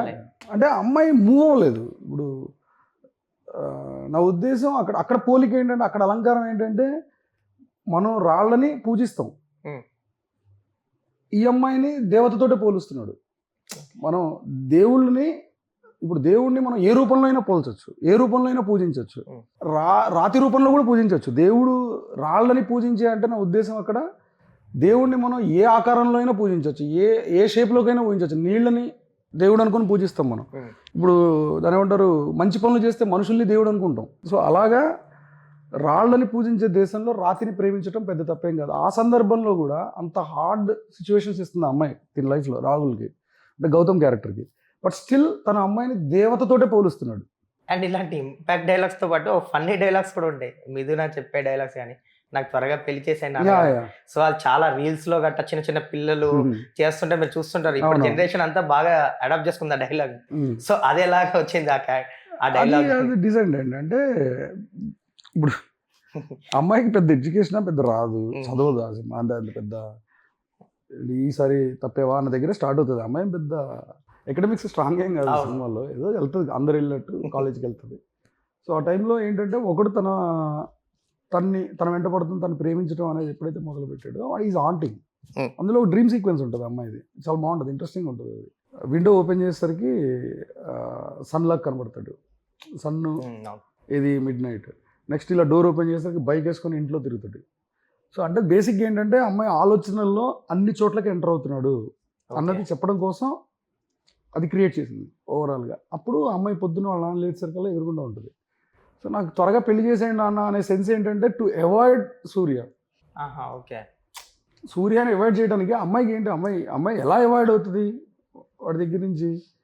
సో నాకు త్వరగా పెళ్లి చేసేయండి అన్న అంటది. పైగా మీరు అన్నట్టు చదువుల గురించి కూడా అది పెద్ద ఏం లేదు, పైగా చదువులు అవ్వకుండా వల్ల అవట్లేదు, తొందరగా పెళ్లి చేసేయండి అన్న అని అడుగుతుంది. అమ్మాయి లాస్ట్లోనే పైగా ఒంటరిగా నిద్ర కూడా పడట్లేదు అంటది. ఆ అమ్మాయి సెన్స్ ఏంటంటే ఈ టార్చర్ పెడుతున్నాడు అని థాట్స్లో. అది ఒక్కసారి అక్కడ ఉన్న అందరికీ వేరేలాగా కనెక్ట్ అవుతుంది. ఓకే, సో అది ఇంటెన్షన్ అక్కడ. సో ఇది మాకు తెలిసింది అంటే సినిమా చూసినందుకు. ఇంకా తెలియని ఏమైనా ఉన్నాయి ఇలాంటి డీటెయిలింగ్ బ్యాక్ స్టోరీస్ సంథింగ్ ఇంకేమైనా స్పెసిఫిక్ గా? ప్రతి షార్ట్కి ఒక కథ ఉంటుంది దాంట్లో, మీరు చూస్తే వెరీ అబ్స్ట్రాక్ట్ స్ట్రక్చర్లో వెళ్తూ ఉంటుంది. ఫ్రంట్ బ్యాక్ అంతా కూడా షార్ట్ మేకింగ్ కూడా మీకు దాంట్లో ఒక స్టోరీ టెల్లింగ్ ఉంటుంది. అదే అనుకుంటున్నా, ఇప్పుడు ఒక షార్ట్ కూడా మాట్లాడినట్టే ఉంటుంది something. It speaks with you, డెఫినెట్గా కమ్యూనికేట్ చేస్తుంది. మీరు అన్నట్టు dialogues, music, camera, art work అన్ని బాగా కుదిరిన సినిమా ఇది. సో మీరు డే వన్నే అంటే ఇలా ఇదంతా పర్ఫెక్ట్గా కుదరాలి ఇదంతా అని అనుకున్నారు? అంటే ఎవ్రీ క్రాఫ్ట్ ది బెస్ట్ ఇవ్వాలి. అందులో అంతా డెబ్యూటెంట్స్ కదా. అదే ఎక్కువ మంది బంచ్ ఆఫ్ డెబ్యూటెంట్స్ వచ్చిన సినిమా ఇది. అందరూ ఇంక్లూడింగ్ లిరిసిస్ట్ దగ్గరికి అసిస్టెంట్ డైరెక్టర్ కూడా కొత్త వాళ్ళు. అంతమంది డెబ్యూటెంట్ ని ఇప్పుడు మీరు లైక్ ఈ టైంలో ప్రొడ్యూసింగ్ కానీ అదంతా ముందు ఎవరైనా ఉండి తర్వాత మారడం అలా ఏం జరిగిందా ఈ సినిమాకి? సుధీర్ చెప్పా కదా, సుధీర్తో స్టార్ట్ చేశాను నేను. తర్వాత సాయి గారు జాయిన్ అయ్యారు. అంటే ఆ క్రైమ్ తర్వాత సుధీర్ గారు ఉన్నారు దీంతోనే. తర్వాత సాయి గారు జాయిన్ అయ్యారు. సాయి గారు ఎప్పుడు వచ్చారు? అంటే సాయి గారు ఒక షెడ్యూల్ అయిపోయింది, ఒక 20 days పైన షూట్ చేసాం, అప్పుడు ఇది జాయిన్ అయ్యారు, సాయి గారు వచ్చారు. అండ్ ఈ సినిమా రిలీజ్ కి ఒక బ్యూటీ ఏంటంటే రాజమౌళి గారు కూడా షేర్ కొనుక్కొని ఆయన కూడా పార్ట్నర్ గా రావడం. సో ఆయన ఎప్పుడు వచ్చారు? ఆయన అది సినిమా అయిపోయిన తర్వాత అనుకుంటానండి. సినిమా అయిపోయిన తర్వాత ఓకే, ఆయన సాంగ్స్ అది విన్నారు. నాకు తెలిసి ఆయన అప్పటికి సినిమా కూడా చూడలేదు. ఆయన చాలా కాన్ఫిడెంట్ గా ఉన్నారు. నాకు బాగా గుర్తు, ప్రెస్ మీట్ లో కూడా హనుమంతు సర్వస్వం పెట్టేసిన సినిమా ఇది, తన గురించి తీసుకున్నా నేను ఈ సినిమా అని చెప్పినట్టు గుర్తున్నా ప్రెస్ మీట్ లో. చెప్పండి, వెరీ ఇనీషియల్ స్టేజ్. సో ఆ టైంలో ఆయన అలా చెప్పి ఒక సపోర్ట్ ఇచ్చి, ఆయన ఇంకా అప్పటికి సినిమా కూడా చూడలేదు. అవును. సో ఆ సపోర్ట్ గురించి అది డెఫినెట్ గా ఇండెప్టెడ్ కదండి, ఒక బ్రాండ్ వాల్యూ వచ్చింది ఆ టైంలో. గొప్ప వ్యక్తి. అప్పుడే ఈగ సినిమా లేదు, one of finest film ever made. ఈగ అనేది అంత కాంప్లెక్స్ స్టోరీ, అంత కాంప్లికేటెడ్ ఫిల్మ్, అసలు ఊహించడం తీయటమే. ఈగా ఉన్న ఇది చాలా ప్యారలల్ గా అవుతున్నాయి. దానికి సాయి గారే అది కొంచెం జస్ట్ ఒక 2 months ముందర రిలీజ్ అయినట్టుంది. మాది ఆగస్ట్ రిలీజ్, అది 1 month ముందర రిలీజ్ అయింది, కరెక్ట్గా జూలైలో అనుకుంటా ఈగా రిలీజ్. అవును, అంత పెద్ద ఆయన, అంత గ్రేట్ ఫిల్మ్ తీసిన ఆయన సినిమా దాని ఏమంటారు, ఈజ్ పార్ట్ ఆఫ్ ద ఇదే అంటే డెఫినెట్గా అనిపిస్తుంది. ఆ టైంలో సాంగ్స్ కానీ అవి చూసారని చెప్పారు కదా, ఆయన ఎలా ఎక్స్ప్రెస్ చేస్తారు? చాలా నచ్చింది. ఓకే, పర్టికులర్గా మనసు పలికి నేనే చూపించినట్టున్నాను ఆయనకి. ఇక్కడ అప్పుడు ఈగ షూటింగ్ జరుగుతుంది, మనసు పలికే సాంగ్. అది నా ఫస్ట్ సాంగ్ నేను తీసింది, మోంటేజ్ సాంగ్. ఎస్పెషల్లీ సాంగ్స్ ఇప్పటికీ ఎక్కడొకక్కడ ఆటోలోనో సంథింగ్ ఎక్కడొకక్కడ ప్లే అవుతూనే ఉంటాయి సాంగ్. ఏ మంత్రమే కానీ, మనసు పలికే కానీ, సంథింగ్ అన్ని songs. So Rathan music director గురించి. రథన్ ఫెంటాస్టిక్ టాలెంట్ అండి, ఆల్రెడీ తను ప్రూవ్డ్. బట్ ఏంటంటే కొంచెం టైమింగ్ ఇష్యూస్ ఉంటాయి తనతో. ఓకే, అది ఫస్ట్ ఫిలిం తను చాలా బాగా చేశాడు. తను ఎలా వచ్చారు అంటే ఈ సినిమాకి ఎలా, మీకు ఎలా పరిచయం? సో రథన్ ట్రాక్స్ విన్నాను ఎక్కడో, ఒక 2 songs, అవి చాలా ఇంట్రెస్టింగ్గా ఉన్నాయి. ఇన్స్ట్రుమెంటేషన్ కానీ ప్రతి ఒక్కటి కూడా చాలా బాగా అనిపించింది నాకు. అంటే మంచి మెలడీ స్ట్రెంగ్త్ ఉన్న మ్యూజిక్ డైరెక్టర్ అనిపించింది. సో దెన్ తను కలవడం జరిగింది. సో దెన్ ఇమీడియట్గా తను on board started working on the songs. And అలాగే ఆర్ట్ వర్క్ కూడా మంచి అప్రిషియేషన్ వచ్చిన సినిమా ఇది. లైక్ కల్ప్ ఆర్ట్ అవన్నీ సంథింగ్ చాలా చేశారు వాళ్ళు, రామకృష్ణ గారు మనం. వాళ్ళు ఎలా వచ్చారు ఈ సినిమాకి? విసు అని ఒక సినిమాటోగ్రఫర్ ఉండే, తన Okay. ఫ్రెండ్ రామకృష్ణ. ఆహా, ఓకే. సో నాకు రామకృష్ణ అలా పరిచయం. ఇది ముందర ఇంకో సినిమా అన్నాను కదా, ఇంకొక క్రైమ్ అవునవును. అప్పటి నుంచి తనే ఉన్నాడు ఆ స్టోరీకి కూడా. ఓకే. సో దాని నుంచి అలాగే కంటిన్యూ అయ్యి ఈ సినిమాలోకి వచ్చాడు. సో వాళ్ళ వర్క్ గురించి చెప్పండి. ఇందాక బాటిల్స్ మళ్ళీ రీక్రియేట్ చేయడం సంథింగ్ చాలా ఈ సినిమాలో బాగా కనిపిస్తుంది వాళ్ళ వర్క్. బాగా చేశారండి. దాంట్లో బాటిల్స్ మెయిన్ థింగ్, మిగతా వాళ్ళే రియల్ లొకేషన్స్. సో బాగా చేశారు వాళ్ళు కూడా, చాలా గుడ్ వర్క్. మీరు మున్నార్లో షూట్ చేసేటప్పటికి లైక్ అసలు వితౌట్ బ్రేక్ షూట్ చేశారంటే ఏదో మీరు తప్ప మిగతా అందరూ అట్లీస్ట్ ఒక 3 hours I think 4 hours break తీసుకుంటే మీకు అది కూడా లేదంట. చాలా కష్టపడ్డాం అంటే కష్టపడటానికి మనం ఉన్నాం ఇక్కడ, కష్టపడితేనే పని. అంటే ఐ థింక్ నాకు తెలిసి 7 ఎక్స్క్లమేటరీ మార్క్ పెట్టుకోవాల్సింది ఏం లేదు, చాలా కామన్ థింగ్ అది, ఎవరైనా అంతే చేస్తారు. అంటే వితౌట్ బ్రేక్ లేకుండా అన్ని అవర్స్ చాలా ఎక్కువ అవర్స్ చేశారని చేశాను, బట్ దట్స్ ఓకే, అందరూ చేస్తారు, నేను చేయటం అదే. అంటే అలా కోర్ట్స్లో పెట్టి మాట్లాడుకునేంత చాలా కష్టపడ్డాం అనేది చాలా కామన్ థింగ్, కష్టపడాలి కదా. ఓకే. దాన్ని మనం డెబ్యూ అని కాదు, ఎప్పుడైనా అది ఎప్పుడు ఆపేస్తే అప్పుడు ఆగిపోతాం మనం కూడా. అదేం పెద్ద ఎక్స్ట్రా క్వాలిటీ కదా, అది మినిమం రిక్వైర్మెంట్ అంతే కదా. ఇప్పుడు కష్టపడతాం అనేది పని ఎంత కష్టపడ్డానో అనుకుంటే అక్కడ ఆగిపోయాం మనం. అంటే నేను విన్నది ఏంటంటే టెక్నీషియన్స్ అందరూ అదేదో గొప్పగా చెప్పారు మీ గురించి, మీరు చాలా సింపుల్ గా చెప్పారు. కానీ వాళ్ళు ఏమన్నారంటే మేము ఐ థింక్ 3 hours అన్న రెస్ట్ తీసుకున్నాం, ఆయన అట్లీస్ట్ వితౌట్ బ్రేక్ అసలు ఎన్నో అవర్స్ అది కంటిన్యూగా చేసాము, 36-48 hours దాకా చేసాము. అదే అంటున్నా. చాలా మంది చేస్తారు, నేను ఒక్కటి చేయటం. ఏ డైరెక్టర్కైనా ఆ సిచ్యువేషన్ వస్తే అది ఫేస్ చేయాల్సిందే కదా, వేరే దారి లేదు. మున్నార్ షూట్ గురించి చెప్పండి, అక్కడ జరిగిన మున్నార్ చాలా దాని అంటారు, చాలా బ్యూటిఫుల్ షెడ్యూల్ అది. ఆ టైంలో ఫ్రేమ్స్ కూడా చాలా ఫ్రెష్ ఫ్రేమ్స్. అంటే దాన్ని మొత్తం అంటే రెగ్యులర్గా యూజ్ చేసిన లొకేషన్స్ కాకుండా వేరే దగ్గర చేసుకుంటూ వెళ్ళాం, కొత్త లొకేషన్స్ మొత్తం. బ్రిడ్జ్ కానీ, ఆ తర్వాత లేక్ ఒకటి ఉంటుంది అది కానీ, దట్ వాజ్ బ్రిలియంట్. దాంట్లో బ్యూటీ ఏంటంటే వర్షం కావాలి, అక్కడికి వర్షం రాలేదు ఆ రోజు ఎందుకో, ఇక్కడి నుంచి రావాలి, అది రెయిన్ ఎఫెక్ట్. ఒరిజినల్ రెయిన్ వచ్చింది, ఆ సాంగ్లో ఉంటుంది. ఇది మనసు పలికే సాంగ్లోనే వైట్ షర్ట్ వేసుకొని ఉంటాడు రాహుల్, వెళ్ళి ఆ స్టోన్ మీద కూర్చున్నది, చాలా రియల్ రెయిన్ వచ్చేసింది, అలా సేవ్ చేస్తుంది. సో అదొకటి బ్యూటిఫుల్, అది గ్రేట్ మెమరీ. మన వర్షం కూడా వచ్చింది, కోఆపరేట్ చేసింది, చాలా నేచర్ ఆల్వేస్. ఈ సినిమాకి సంబంధించి చాలా మంది రీసెంట్ గా నెటిజన్లు మీ ముందు చూపు గురించి మాట్లాడారు. ఈ సినిమాలో ఒక సీన్ ఉంటది, నీ పెళ్లికి చిరంజీవి గారు వస్తారా అని అడుగుతారు లావణ్య గారిని. సో లావణ్య గారికి రీసెంట్ గా మెగా మోడల్ అయ్యారు, చిరంజీవి గారు వెళ్ళేసరికి మీ డైలాగ్ తీసి ఒక క్లిప్ వైరల్ చేశారు ఈ సినిమాలో. అంటే జరిగింది అది, ఇట్స్ హ్యాపెండ్. మీరు ఎలా పెట్టారో నాకు తెలియదు అది. అంటే నేను ఎందుకు పెట్టానంటే, బట్ ఐఎమ్ వెరీ హ్యాపీ. అసలు నేను కూడా, నాకు కూడా చాలా హ్యాపీ అనిపించింది. అదే ముందు చూపుతో ముందే రాసేసినట్టున్నారు. నేను అది రాసింది ఎందుకు రాసానంటే, నేను స్క్రీన్ మీద ఆయన రిచ్నెస్ ఏం చెప్పట్లా. ఫాదర్ది ఒక చార్టెడ్ ఫ్లైట్లో దిగే దగ్గర ఒకటి ఉంటుంది, ఇంకెక్కడ ఉండదు. అంటే సోషల్ సర్కిల్ కూడా ఉంటుంది కదా, ఒక రిచ్ పర్సనాలిటీ, ఒక పెద్ద ఇండస్ట్రియలిస్ట్ ఉన్నాడంటే తనకు ఒక సర్కిల్ ఉంటుంది. ఇప్పుడు వాళ్ళ ఇంట్లో ఒక పెళ్ళి అయిందంటే చాలా మంది వస్తారు. అవును, ఎవరెవరినో ఇంట్రడ్యూస్ పిలుస్తారు, ఇన్వైట్ చేస్తారు, వాళ్ళందరూ వస్తారు. సో నేను ఈజీగా తిన స్థాయి చెప్పాలంటే, ఇలా ఫాదర్ స్థాయి చెప్పాలంటే, జనాలందరికీ ఈజీగా అర్థం కావాలంటే అక్కడ స్పేస్ ఉంది రాయడానికి నాకు. సో అందుకు ఆ పిల్లలు వచ్చి ఏంటి, నీ పెళ్ళికి చిరంజీవి కూడా వస్తాడా అని అడిగితే వస్తున్నారు అంటారు. అంటే వీళ్ళ ఫాదర్ అంటే గౌతమ్ వాళ్ళ ఫ్యామిలీ యొక్క స్టేచర్ వెళ్తే తెలియకుండా కాస్త దాని అర్థమవుతుంది జనాలకి. సో ఫర్ దట్ రీజన్ నేను పెట్టాను. బట్ మేబీ ఆ రోజు తదాస్తు దేవతలు ఉన్నట్టున్నారు, కరెక్ట్ బ్రహ్మముహూర్తంలోనే ఇప్పుడు తీసినట్టున్నాం, అది అలా వర్కౌట్ అయ్యి వెరీ హ్యాపీ. సూపర్. చిరంజీవి గారు ఇంటికే కోల్డ్ అయిపోయింది. సూపర్. సో ఆ టైంలో అందరూ ఏంటంటే విజనరీ అనురాగపుడి అన్నారు. విజనరీ తీసుకొచ్చి సో తను అంటే తన గురించి కానీ ఇప్పుడు మిగతా అదర్ క్యారెక్టర్స్ గురించి కానీ ఇంత పవర్ఫుల్గా డిజైన్ చేశారు కదా. సో ఇవి బ్యాలెన్సింగ్ ఎలా అన్న, ఈ 3 క్యారెక్టర్స్ని బ్యాలెన్సింగ్ అనేది చాలా టఫ్ జాబ్ కదా. అంటే బ్యాలెన్సింగ్ ఎగ్జాక్ట్ మీరు పేపర్ మీద ఎలా రాసుకున్నారో స్క్రీన్ మీద కూడా అంత బ్యాలెన్సింగ్గా రావాలి. ఆ టైంలో మీరు తీసుకున్న కేర్ ఏంటి ఈ క్యారెక్టర్స్ గురించి? అంటే బేసిక్ ఆల్రెడీ నా చేతులకి సంఖ్యలు నేనే వేసేసుకున్నాను, ఎర్త్ సన్ మూన్ అని. అవును. సో డెఫినెట్గా అది హ్యాపీ ఎండింగ్ అది ఫర్ షూర్. ఎందుకంటే ఏదో ఒకటి ఉంటుంది, అప్పుడు నేను రాసిన పోయిట, కలువని ప్రేమించే చంద్రుడు ప్రేయసిగా నిరీక్షిస్తే కాలం కదులుతుందా, గ్రహాలు గతులు తప్పవా. అంటే ఇప్పుడు ఒక కవి హృదయం ఏం చెప్తుందంటే, కలువని చందమామని పోల్చి చెప్తుంది. అంటే మూన్ రైజ్ అయినప్పుడు ఇది రైజ్ అవుతుంది, ఓకే ఇది ఓపెన్ అవుతుంది బేసిక్గా. ఈ రెండింటిని దాని అంటారు ఒక జంటలాగా మాట్లాడతారు. సో ఇప్పుడు దీన్ని బేస్ చేసుకుని చంద్రుడు అక్కడే ఆగిపోతే ఏమవుతుంది? అంతే కదా. డే చూడలేము మనం, చూడలేం. అంతే కదా.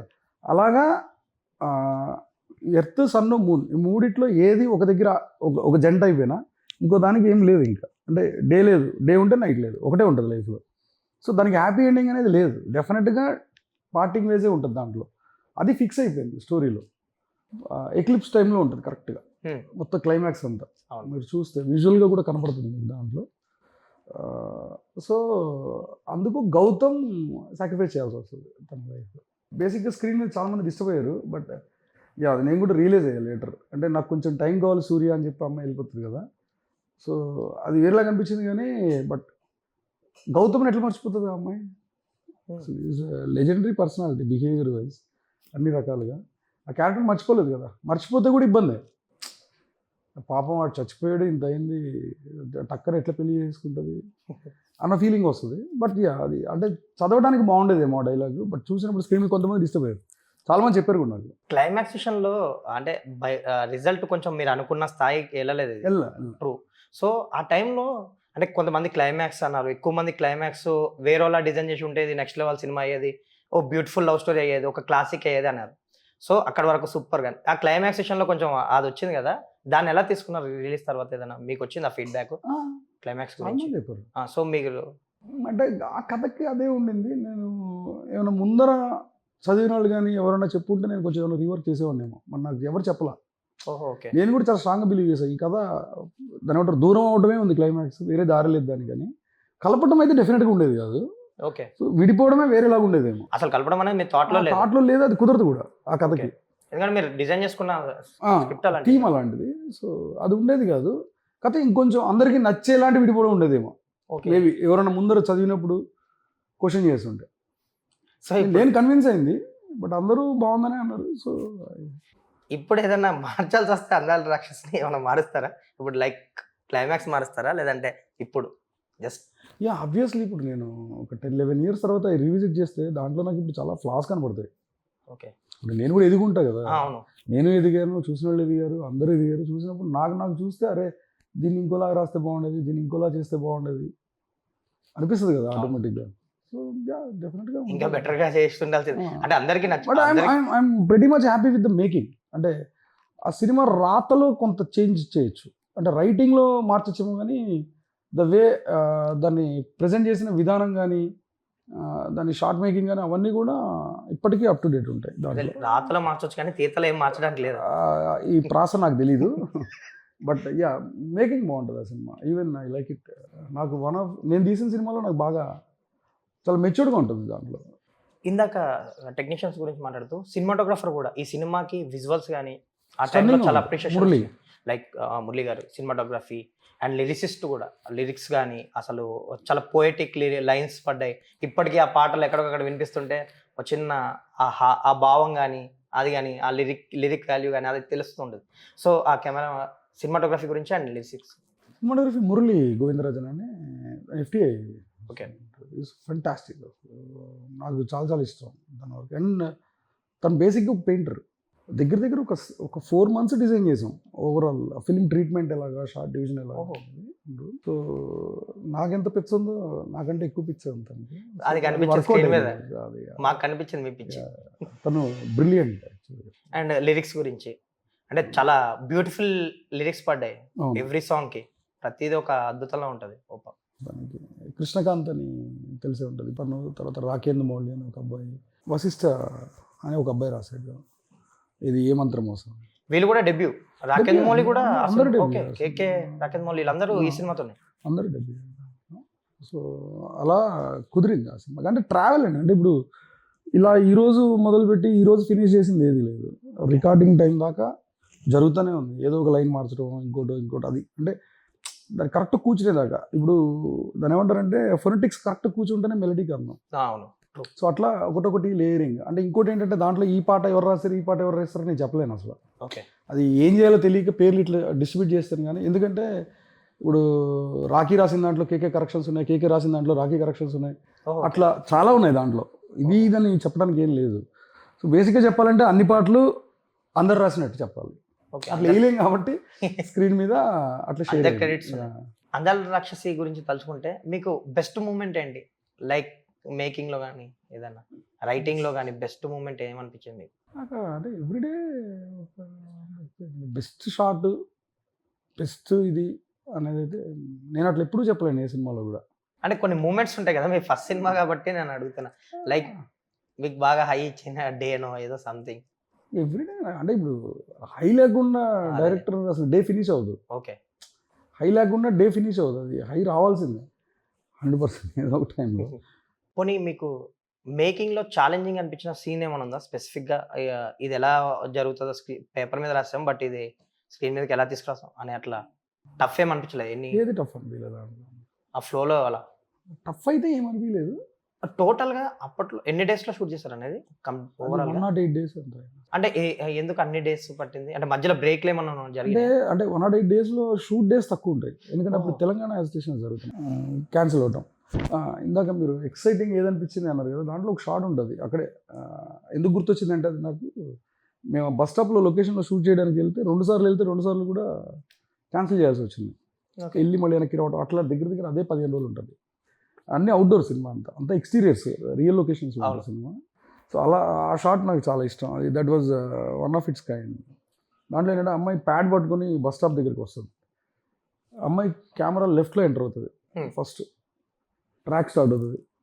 కరెక్ట్గా ఇక్కడ కెమెరా రైట్ ఎగ్జిట్ అయ్యి మళ్ళీ లెఫ్ట్లో ఎంటర్ అవుతుంది. అప్పుడు వెనకాల నుంచి ఒక మిర్రర్ వెళ్ళిపోతుంది. సో అది వన్ ఆఫ్ అంటే అమ్మాయి ఇన్నోసెన్స్ చెప్పడం కోసం, అమ్మాయికి లెఫ్ట్ రైట్ తేడా తెలియదు. ఓహో, ఓకే. అమ్మాయి ఇంట్రో యాక్చువల్లీ. ఓకే, అవును. ఈ స్టోరీకి, సూర్య స్టోరీకి అమ్మాయి ఇంట్రో బేసిక్గా అది. Okay. So Gautam story football దగ్గర ఎక్కడ స్టార్ట్ అయితే, సూర్య స్టోరీకి బస్ స్టాప్ దగ్గర స్టార్ట్ అవుతుంది. సో అమ్మాయి ఏంటంటే ముందర కథ ఇది, సూర్య ఎంటర్ అవడానికి ముందర కథ. సో అది కొంచెం సింబాలిజం కోసం అట్లా పెట్టింది. అది చాలా ఇంట్రెస్టింగ్ ఉంటుంది ఆ షాట్. అది చాలా ఎక్సైటింగ్. అది ఎగ్జిక్యూట్ చేయడానికి టైం పట్టింది, ఒక హాఫ్ డే పట్టింది దగ్గర దగ్గర ఒక షాట్కి. అంటే అది ఒకటే మేజర్ షాట్ దాంట్లో. సో దట్ వాజ్ చాలా బాగుంటుంది ఆ షాట్, మిర్రర్ షాట్ దాంట్లో. సో అది షూట్ డేస్ గురించి అట్లా కొన్ని రోజులు అలా పోయింది. ఇంకోటి లైవ్ లొకేషన్స్ అవటం మెయిన్. ఓకే, అవుట్డోర్ అంతా ఎక్స్టీరియర్స్ అన్ని లైవ్ లొకేషన్స్. సో అనుకున్న బడ్జెట్కి కొంచెం పెరిగిందా? అట్లే బడ్జెట్ ఎంత 3 వరకు ఎంత అయినట్టున్నా. సాయి గారు ఎప్పుడు కూడా బడ్జెట్ ఎక్కువైందని నాతో ఇప్పుడు ఏమనలేదు. మరి అంటే అప్పట్లో ఏంటంటే అది కొత్త అవడం వల్ల యూనిట్ కూడా చాలా చిన్న యూనిట్, అది పర్ డే కాస్ట్ చాలా తక్కువ. అది డేస్ స్ప్రెడ్ అయినా పర్ డే కాస్ట్ చాలా తక్కువ ఉంటుంది దాంట్లో. అంటే చాలా తక్కువ, అంటే నెంబర్ ఆఫ్ డేస్ కనిపిస్తున్నాయి కానీ పర్ డే ఇది తక్కువ ఉంటుంది.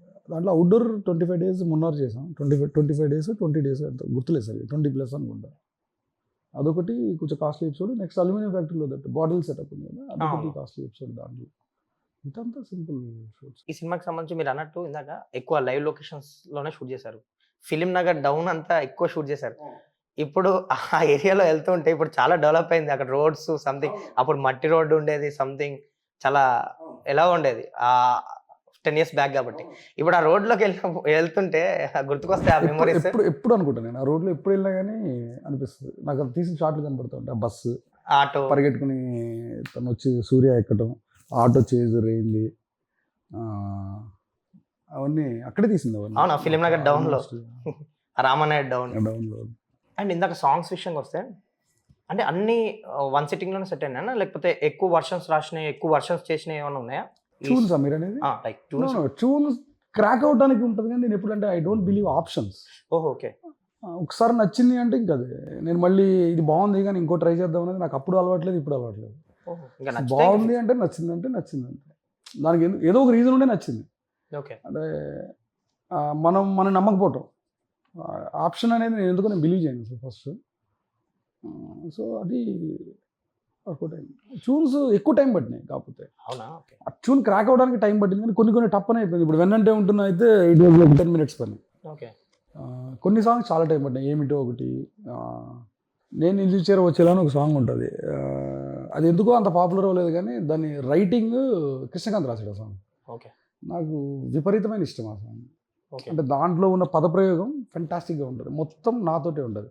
ఎందుకంటే అది బ్రేక్ వర్డ్, తా నాన్న నా నా నా నా నా నా నా నా నా నా అలా ఇది ఉంటుంది లెంత్. అక్కడ మీనింగ్ఫుల్ వర్డ్స్తో నింపడం చాలా కష్టం. ఓహో! ఓకే. పర్టికులర్లీ అది చాలా అద్భుతంగా క్రాక్ చేశాడు కేకే సాంగ్.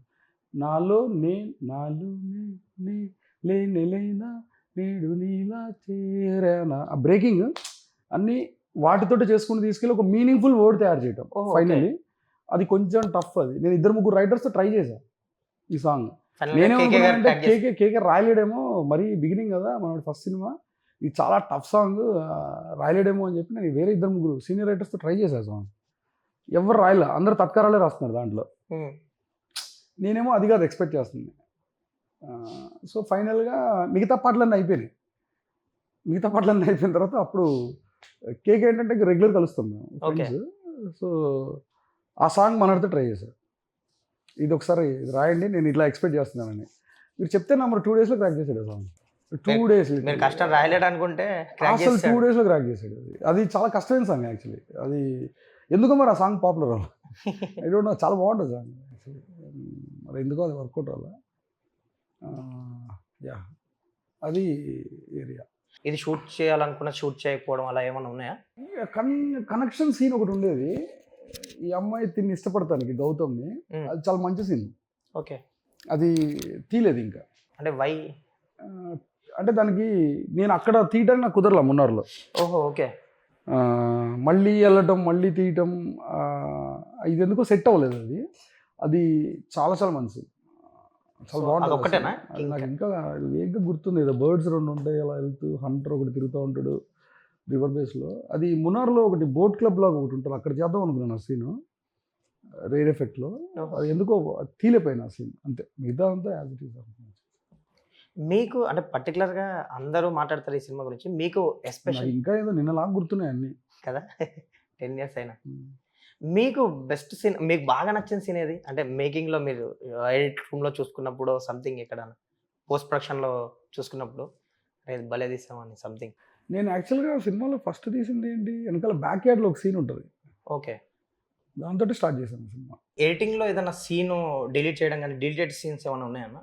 మొత్తం ఓవరాల్‌గా మూవీ. సూర్యాది ఒక సీన్ ఉంటుంది, సికింద్రాబాద్లో ఎక్కడ షూట్ చేసాం. అది వాళ్ళ ఫాదర్ తోటి ఇంటరాక్షన్ ఉంటుంది, అదొకటి ఇంట్రెస్టింగ్ సీన్. బట్ అది ఎందుకో లెంత్లో ఫిట్ అవ్వలేదు. అప్పుడు ఆ సీన్ చేస్తాం. ఎత్ర నారేస్తూ పూజ్యంతే రమంతే తత్ర దేవత అంట. అంటే అక్కడ సూర్య క్యారెక్టర్ వాళ్ళ ఫాదర్కి చాలా నచ్చడం మొదలు పెడతాడు. అట్లా ఓహో! ఒక సీన్ ఉంటుంది, మిథున వాళ్ళ ఫాదర్కి తినకి ఉంటూ ఒక సీక్వెన్స్ ఉంటుంది ఓవరాల్. సో ఆ సీన్ తీస్తాం. అది ఒక సింగిల్ షాట్ సీన్ యాక్చువల్లీ. ఓహో. Study cam 2.5 minutes single shot, అది ఓహ్. 3 minutes లేదు, అది తీస్తాం. అది కాకుండా ఇంకేం లేవు. అంతే, అదొకటే నాకు గుర్తుండే, అదొకటి. ఇంకేం తీసా, ఏం సీన్ తీసేసింది. రాజు గారు ఆంధ్రప్రదేశ్ మొత్తం తీసుకున్నారు ఆ టైంలో. అవును. రిలీజ్ చేశారు కదా! ఓవరాల్ ఏపీ మొత్తం తెలుగులో. సో ఆయన కూడా ఎడిటింగ్ రూమ్‌లో కూర్చొని సంథింగ్ ఏదో కొంచెం ఆయన చేంజ్ ఆయన సెషన్ తోటి ఈ సీన్ ఈ సీనా? తీసేసింది. ఓహ్! ఓకే. అది ఇంకొకటి 2 తీసామేమో, మరి నాకు కరెక్ట్ ఐ థింక్ 1 or 2 తీసుంటారు. ఇదైతే గుర్తుంది. Particular గా అయితే ఈ scene. ఇది గుర్తుంది. ఓవరాల్‌గా అంటే డ్యూరేషన్ ఎంత అనుకున్నారన్నా? ఎగ్జాక్ట్ పేపర్ మీద అనుకున్న డ్యూరేషనేనా? అంతే, నేను పెద్ద లెంత్ ఏదైతే రాసినా అది ఓకే. ముందర నుంచి డిసైడ్ అయ్యాయి. సో మేకింగ్‌లో ఛాలెంజెస్ లేవు, షూటింగ్‌లో ఛాలెంజెస్ కూడా లేవు పెద్దగా మీకైతే. అంటే అవన్నీ ఉండడానికి కారణం ఏంటంటే చుట్టుపక్కల ఉండే టీమును ప్రొడ్యూసర్ మెయిన్. ఓకే. అంటే ఒక ఫస్ట్ సినిమాకి ఎంతో తపస్సు చేస్తే కానీ అలాంటి ప్రొడ్యూసర్ దొరకరు. That is all time. అది అది ఇండెప్టెడ్ అది. ఎందుకంటే నన్ను ఒక్క రోజు కూడా నన్ను అదేంటి అని అడిగింది లేదు. టూ మచ్ ఫ్రీడమ్ బేసిక్గా సినిమా. అండ్ ఈ సినిమాకి సంబంధించి నాకు బాగా గుర్తు, అన్నపూర్ణ 7 Acresలో ఆడియో లాంచ్ చేశారు. అవును. నేను అప్పుడు వీక్లీ మ్యాగజైన్స్‌లో ఉన్నా. ఓకే. సో నేను కవర్ చేయడం కూడా జరిగింది ఆ 7 Acres. తిరుపతి లడ్డు కూడా ఇచ్చారు సంథింగ్ ఏదో. నాకు బాగా గుర్తుంది. అవును. సో ఆ ఈవెంట్ గురించి చెప్పండి. ఆ రోజు చాలా పెద్ద ఈవెంట్ బాగా చేశారు ఆ టైంలో. చిన్న సినిమాకి అంత పెద్ద ఈవెంట్ అనేది. అంటే బజ్ విపరీతంగా ఉండే సినిమా. రాజమౌళి గారు యాడ్ ఆన్ అయ్యాక ఇంకా పెరిగి పాటలు డబుల్ అయిపోయింది. సాంగ్స్ ఏమో పెద్ద హిట్ మొత్తం. అది ఒకటి. ఎక్స్పెక్టేషన్స్ కూడా చాలా హ్యూజ్ ఉండే. అంటే చిన్న సినిమా లాగా లేదు సినిమా రిలీజ్ టైంకి. రాజమౌళి గారు యాడ్ అయ్యేసరికి ఏదో ఫైర్కి పెట్రోల్ తోడినట్టు అది డబుల్ అయిపోయింది. సో అప్పుడు అన్నపూర్ణ 7 Acresలో ఈవెంట్ మొత్తం ఇన్స్టలేషన్స్ ఇవన్నీ పెట్టి చేశారు. రామ డిజైన్ చేసినవి. రామ కూడా చాలా బాగా చేశాడు, అవన్నీ సూపర్గా ఉంటుంది అది. బర్డ్స్ కానీ ఇవన్నీ ఒక పెద్ద ఈవెంట్ చేశారు. పెద్ద ఈవెంట్ చేశారు. రాజమౌళి గారు చీఫ్ గెస్ట్ దానికి. రిలీజ్ రోజు ఎలా ఉండేదన్న టెన్షన్ ఏమైనా ఉండేదా రిలీజ్ రోజు అంటే? కాదు, నేను ఎక్కువ నర్వస్ అయింది ఆ రోజు స్టేజ్ మీద మాట్లాడుతాను. ఏది ఆ ఫంక్షన్ రోజు? నాకు మామూలుగా కొంచెం భయం మైక్ అంటే, అందులో ఫస్ట్ టైము అది ఆ ఫియర్ ఇంకా గుర్తుంది నాకు. రిలీజ్ రోజు ఏమైనా టెన్షన్ పడిన సందర్భం ఏమైనా ఉందా మీకు ఈ సినిమా రిలీజ్ రోజు? అంటే రిజల్ట్ ఎలా ఉంటుందో, అసలు ఎలా రిసీవ్ చేసుకుంటారు ఉంటుంది ఆడియన్స్? కదా టెన్షన్. ఫస్ట్ సినిమా మీది పైగా అది ఉంటుంది. అంటే ఎక్కడ ఫస్ట్ స్టేజెస్? సినిమా కాదు, ఏ సినిమాకైనా ఉంటుంది అది. ఎన్నో సినిమా అయినా సరే రిలీజ్ రోజు అది బేసిక్గా ఏంటంటే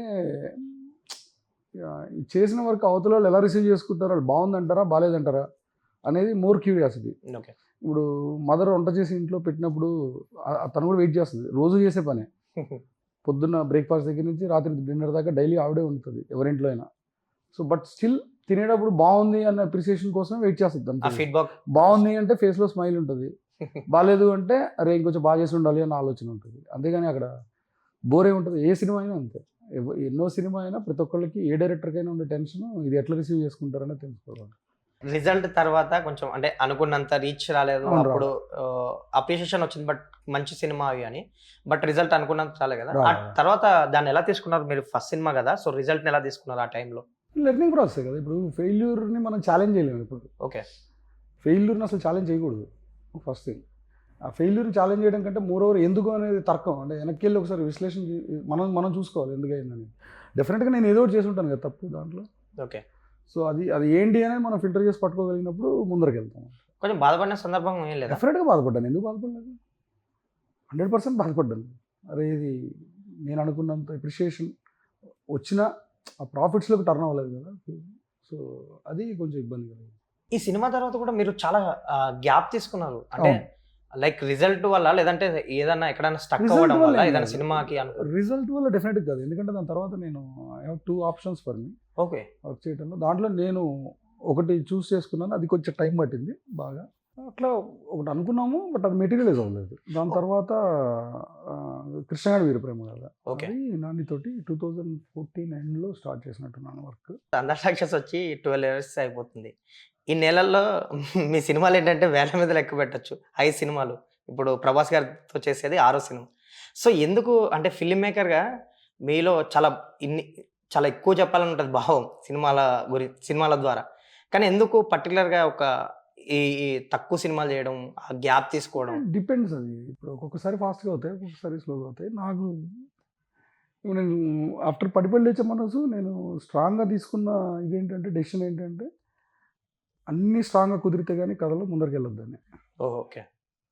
ఫాస్ట్గా తీసి ఏదో అంటారు కదా, నిలబడి నీళ్ళు తాగడం నయం పరిగెత్తి పాలు తాగడం కంటే. సో నిదానంగా చేసే సినిమాలు కొంచెం పడ్డ కష్టానికి విలువ ఉండేలాగా ఉంటాయి, రేపొద్దున బాగుంటుంది. అండ్ పడిపడి లేచే విషయానికి వస్తే కూడా ఆ సినిమా చాలా మందికి చాలా ఇష్టం. ఎస్పెషల్లీ ఫస్ట్ హాఫ్ గురించి ఎక్కువ మాట్లాడతారు, సెకండ్ హాఫ్ కంప్లైంట్ అందరికి. అవును, సెకండ్ హాఫే కంప్లైంట్. సో ఆ ఫీడ్బ్యాక్ ఎలా తీసుకున్నారు సెకండ్ హాఫ్ కంప్లైంట్ గురించి? సెకండ్ హాఫ్లో దాంట్లో ఫ్లాల్లో ఒకటే, దాన్ని నేను ఓపెన్ చేస్తుంటే జనాలకి ఆ అమ్మాయికి సింపతి వచ్చి ఉండేది. నేను ఆ అమ్మాయికి ఏమైంది, అమ్మాయి ట్రబుల్ ఏంటి అనేది నేను చెప్పకుండా ఏదో కొంచెం ఏదో అంటారు కదా, ఏదో కొత్తగా ప్రయత్నిద్దామని ఓవర్ యాక్షన్ చేయడం వల్ల దట్స్ బ్లండర్. అది చేస్తుంటే బాగుండేది రిజల్ట్ అని తర్వాత రియలైజ్ అయ్యాను. ఓకే. బట్ అందుకే దాని తర్వాత నుంచి డిసైడెడ్ ఇంకా నేను ఫుల్ ఫ్లెడ్జ్డ్గా ఫిల్మ్ ఓవరాల్గా మినిమం ఒక 50 మంది చదివి వాళ్ళ ఒపీనియన్స్ తీసుకుని ఏంటి ఎక్కడెక్కడ కన్ఫ్యూజన్స్ ఉన్నాయి, ఎవరికి ఏం నచ్చింది ఏం నచ్చలేదు అని తీసుకుంటే కానీ నేను ముందరికి వెళ్ళట్లేదు. సీతారామం అయినా ఇప్పుడు చేసే ఇదైనా ప్రభాస్ గారి సినిమా అయినా ఏదైనా ఇన్ ఫ్యూచర్ కూడా అదే చేస్తాను. సో ప్రభాస్ గారితో ఎలాంటి స్టోరీ చెప్పబోతున్నారు, ఎలా ఉండబోతుందని ఎక్స్పెక్టేషన్స్ ఉన్నాయి చెప్పండి? డెఫినెట్గా సర్ప్రైజింగ్ ఉంటుంది ఫిల్మ్. ఓకే. అంటే మీరు ఇంతవరకు చూడని స్టోరీ వరల్డ్. డెఫినెట్గా ఎలా ఉండాలనుకుంటారో అలా ఉంటుంది. ఎంత ఎక్స్పెక్టేషన్స్కైనా రీచ్ అవుతుందని అనుకుంటున్నాను నేను, బికాజ్ ప్రభాస్ గారు ఉన్నారు కాబట్టి మోర్ ఓవర్. సో అది కొంచెం కొత్త స్టోరీ వరల్డ్ కంప్లీట్గా, ఇప్పటిదాకా ఎప్పుడు చూడని ప్రపంచంలో తీసుకెళ్తుంది. ఓపెనింగ్ రోజు ఏంటంటే ఒక క్లిప్ బయటకు వచ్చింది, మీరు నాని గారితో ఒక ఆర్మీ బ్యాక్డ్రాప్ సినిమా చేస్తున్నానని ఒక ఇంటర్వ్యూలో చెప్పారు. సో ఆ క్లిప్ బయటకు వచ్చి నాని గారితో చెప్పిన ఆ స్క్రిప్టే ప్రభాస్ గారితో చేస్తున్నారని ఒక చిన్న రేజ్ అయింది అందరికి doubt. So is it true? ఆ స్క్రిప్ట్ ఈ స్క్రిప్ట్ ఒకటేనా? అసలు ఆ కథకి ఈ కథకు సంబంధమే లేదు. నేను నాకు చెప్పాను ఇద్దరు కూడా, ఎవరు అడిగితే ఇలాగే నేను ఆర్మీ బ్యాక్డ్రాప్లో చాలా కథలు రాస్తున్నాను. ఓకే. ఇది ఏం బ్యాక్డ్రాప్ ఏంటి అనేది తెలుసుకుంటారు ఈ సినిమా రిలీజ్ అయినప్పుడు తెలుస్తుంది ఏంటనేది. అది డెఫినెట్గా సర్ప్రైజ్ చేస్తుంది, తెలుస్తుంది అప్పుడు. అంటే ఇది ఏ కథ అనేది జనాలకు చూసిన తర్వాత వాళ్ళకి క్లారిటీ వచ్చేస్తుంది. Okay. అదే ఎవరైతే ఇది ఆ కథ అన్నారో ఇది నాని గారితో అనుకున్న కథ ఇది కాదు. నానికి అనుకున్న కథ కంప్లీట్గా డిఫరెంట్ స్టోరీ అసలు ఆల్టుగెదర్. అసలు ఆర్మీ బ్యాక్డ్రాప్ లో టోటల్ ఎన్ని ఉన్నాయి స్క్రిప్ట్లు మీ దగ్గర? 6 స్టోరీస్. 6 స్టోరీస్, అందులో ఇది ఒకటి. Hmm. ఓకే, ఇది పర్టికులర్లీ ప్రభాస్ గారి కోసం రాసింది. ఇది నేను Okay. అనుకుని రాసింది. మీ దగ్గర ఉన్న ఐడియాస్ ని డెవలప్ చేస్తారు ప్రభాస్ గారి కోసం, ఒకటి తీసుకొని పిక్ చేసుకోండి. ఐడియా దాన్ని ప్రభాస్ గారి కోసం రాసింది. ఇది ముందరున్న కథ బ్యాంకుల నుంచి తీసింది కాదు. ఓకే, సో దానివల్ల కూడా ఒక టైం పట్టింది ఈ కథ ఎగ్జిక్యూట్ అవ్వడానికి. ఆల్మోస్ట్ 1 year పైన రాసింది ఈ కథ సీతారామన్ తర్వాత. ఇమాన్వి గారిని ఎలా తీసుకున్నారు? అంటే మీ హీరోయిన్స్ లో కొంచెం అట్రాక్టివ్నెస్ ఉంటది, అందరు ఇప్పుడు ఒక గ్రాప్ చేసింది ఆ అమ్మాయి అటెన్షన్ ని ఓపెనింగ్ నుంచే. నేను ఇన్స్టాలోనే చూసాను, నేను కూడా Okay. అమ్మాయిని. అందరు చూసినట్టే నేను చూసాను. But as a film maker నాకు ఒక చాయిస్ ఉంది కాబట్టి అమ్మాయి అందులో క్లాసికల్ డాన్సర్ బాగా. సో ఈ అమ్మాయి క్యారెక్టర్ చాలా బాగా సూట్ అవుతుంది ఇప్పుడు దీంట్లో చేయటానికి. సో దానివల్ల అప్రోచ్ అవ్వటం, ఆ అమ్మాయికి ఇంట్రెస్ట్ ఉండటం, యాక్టింగ్, తర్వాత పిలిపించడం, 2-3 ఇది ఒక 1 week అలా ట్రావెల్ అవ్వటం. సో తెలుగు ఏంటి ఇదేంటి అని అద్భుతంగా చేస్తుంది ఆ అమ్మాయి. ప్రభాస్ గారి లుక్ ఎలా ఉండబోతుంది, క్యారెక్టర్ ఎలా ఉండబోతుంది? ఎందుకంటే ఆయన లుక్, చెప్పాను కదా అన్ని, everything is a surprise for sure. అవునా? ఆయన ఎస్పెషల్లీ ఆయన క్యారెక్టర్ గురించి ఎక్కువ మాట్లాడుకుంటారు అందరు. ఎలా ఉండబోతుంది ఆర్మీ బ్యాక్డ్రాప్ అంటే, ఆ లుక్ కానీ ఆ క్యారెక్టర్ కానీ ఎంత ఇంపాక్ట్ ఉండబోతుంది, ఎలా ఉండబోతుంది? ఇంపాక్ట్ డెఫినెట్గా ఉంటుంది. ఎంత ఇంపాక్ట్ ఉంటుంది అనేది నేను మాటల్లో కూడా చెప్పలేను. అది ఒక వీడియో ఓపెనింగ్ రోజు బయటకు వచ్చింది, బాగా వైరల్ అయింది. అది ప్రభాస్ గారితో సినిమా చేస్తారంటే అసలు రియాలిటీ ఉండాలండి, అసలు ఊహకు కూడా అందదు, నేను అసలు ఇంపాసిబుల్ ప్రభాస్ గారితో సినిమా ఏంటి అవును అని. సో షాకింగ్ లా మాట్లాడారు, అసలు అది అసాధ్యం అన్నట్టు చెప్పారు. అవును కట్ చేస్తే మీ ఓపెనింగ్ రోజు అది బయటికి తీసుకొచ్చి, సో అసాధ్యం అనుకున్నారు ఈయన చేస్తున్నారు ఇప్పుడు ఫైనల్లీ ప్రభాస్ గారితో అని అవును. తీసుకొచ్చి, అప్పుడు అలా అన్నారు, ఇప్పుడు ఫైనల్ గా ప్రభాస్ గారితో చేస్తున్నారు. దాని ఏమంటారు, డెస్టినీ అంటారు కదా. సో డెస్టినీ కార్డ్స్ ప్లే చేసి అలా కనెక్ట్ చేస్తుంది. ప్రభాస్ గారితో వర్క్ చేయడం అనేది డెఫినెట్గా ఏ డైరెక్టర్కైనా ఒక డిలైటే. ఓకే, అంటే ఇప్పుడు దాని అంటారు అన్ని నదులు కలిసి వెళ్ళి ఫైనల్గా ఎక్కడికి ట్రావెల్ అయినా వెళ్ళి సముద్రంలో కలుస్తాయి అంటారు కదా. లైక్ ద బిగ్ స్టార్ ఎవరైనా ఆయనతో చేయటం అనేది ఒక అదృష్టం లాంటిదే. అది నాకు కొంచెం ఎర్లీగా వచ్చింది అనుకుంటున్నాను నేను. అది ఆయన గొప్పతనం అండ్ ఆ కథకున్న స్ట్రెంగ్త్. ఆ ప్లేస్లో ఎవరున్నా జరుగుతుంది. అండ్ ఈ సినిమాకి వచ్చేసరికి అంటే ఆయన సీతారామం ఈవెంట్ కి గెస్ట్ గా వచ్చారు. సో ఆ తర్వాత మెటీరియలైజ్ అయిందా, లేదంటే ముందు నుంచి ప్రభాస్ గారితో మీరు అనుకున్నారా? నేను అసలు అనుకోలేదు. సీతారామన్ టైంలోనే కదా అవును, ఆ మీరు ఇంటర్వ్యూ interview జరిగింది, చేశారు. అప్పుడే చెప్పాను నేను. ఓకే, సో దాని తర్వాత ఈ కథ, ఈ ఐడియా నేను రవి గారు డిస్కస్ చేసినప్పుడు ఇది చేద్దాం ప్రభాస్ గారితో అని ఇది పుష్ చేయడం జరిగింది. సో ఆయన మీ స్టోరీ విన్నప్పుడు గట్ట ఎక్సైట్మెంట్ గట్ట ఎలా ఉంది ప్రభాస్ గారికి? ఎందుకంటే సీతారామం ఈవెంట్కి వచ్చి మీ గురించి మాట్లాడారు ఆయన. ఆయన You are excited. ఇవన్నీ too early to talk. Time ఉందని చాలా. అను గారు, మీ ఫస్ట్ సినిమా అందాల రాక్షసి గురించి చాలా బోలెడన్ని తెర వెనక విశేషాలు చెప్పినందుకు thank you so much. Thanks for that time. Thank you thank you. All the best for Prabhas గారి సినిమా. ఆల్ ది బెస్ట్ అండి. Thanks a lot.